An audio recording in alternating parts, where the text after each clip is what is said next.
بسم اللہ الرحمن الرحیم۔ الحمد للہ رب العالمین، والصلاة والسلام علی خاتم النبیین۔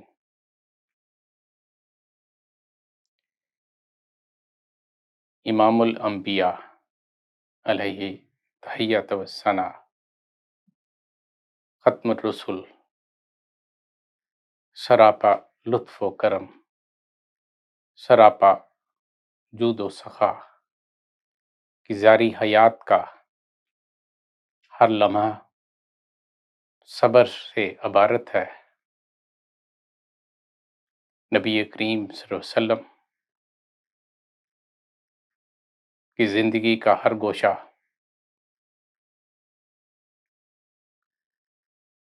امت کے لیے جہاں باعث تقلید ہے، وہاں پوری کائنات کے لیے ایسی امثال کسی اور سے میسر نہیں۔ البدایہ والنہایہ سے اور ابن حبان سے ایک واقعہ نقل کر رہا ہوں۔ ام المومنین حضرت عائشہ صدیقہ رضی اللہ عنہا فرماتی ہیں کہ ایک روز رسول اللہ صلی اللہ علیہ وسلم نے مجھ سے فرمایا، تمہیں اس روز کا واقعہ نہیں معلوم جب تمہاری قوم قریش نے مجھ پر یوم عہد سے زیادہ مصیبت ڈھائی تھی۔ حضرت عائشہ رضی اللہ عنہا فرماتی ہیں کہ میں نے یہ سن کر آپ صلی اللہ علیہ وسلم سے پوچھا، یوم عہد سے بھی زیادہ؟ یا رسول اللہ، وہ کون سا دن تھا؟ آپ صلی اللہ علیہ وسلم نے جواب دیا، وہ دن تھا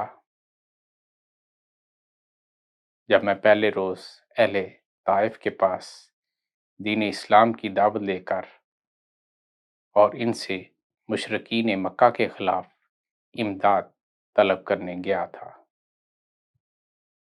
تو وہاں سنگ باری کے سوا مجھے کچھ نہ ملا۔ میں ایک سڑک کے کنارے سر جھکائے کھڑا تھا اور مجھ پر اہل طائف کی طرف سے، جن میں مشرکین قریش بھی شامل تھے، سنگ باری ہو رہی تھی۔ میں نے جب ذرا سر اٹھا کر دیکھا تو اس چلچلاتی دھوپ میں میرے سر پر ایک بادل سایہ فگن تھا۔ اسی بادل میں سے میں نے ایک آواز سنی، اللہ تعالیٰ نے آپ صلی اللہ علیہ وسلم کے ساتھ آپ صلی اللہ علیہ وسلم کی قوم کا طرز عمل دیکھ لیا ہے اور آپ صلی اللہ علیہ وسلم کی دعا بھی سن لی ہے۔ اللہ تبارک تعالیٰ نے آپ صلی اللہ علیہ وسلم کے پاس ملک الجبال کو بھیجا ہے۔ آپ صلی اللہ علیہ وسلم جو چاہیں ان سے فرما دیجئے، وہ وہی کر دے گا۔ یہ آواز حضرت جبرائیل علیہ السلام کی تھی۔ پھر ملک الجبال میرے پاس آیا اور بولا، مجھے اللہ سبحانہ و تعالیٰ نے آپ صلی اللہ علیہ وسلم کی خدمت میں بھیجا ہے۔ اگر آپ صلی اللہ علیہ وسلم فرمائیں تو میں یہاں کے دانے اور بائیں دونوں پہاڑ ان لوگوں پر الٹا کر دوں۔ اس کے بعد آپ صلی اللہ علیہ وسلم نے حضرت عائشہ صدیقہ رضی اللہ عنہا سے فرمایا، میں نے ملک الجبال سے کہا، مجھے امید ہے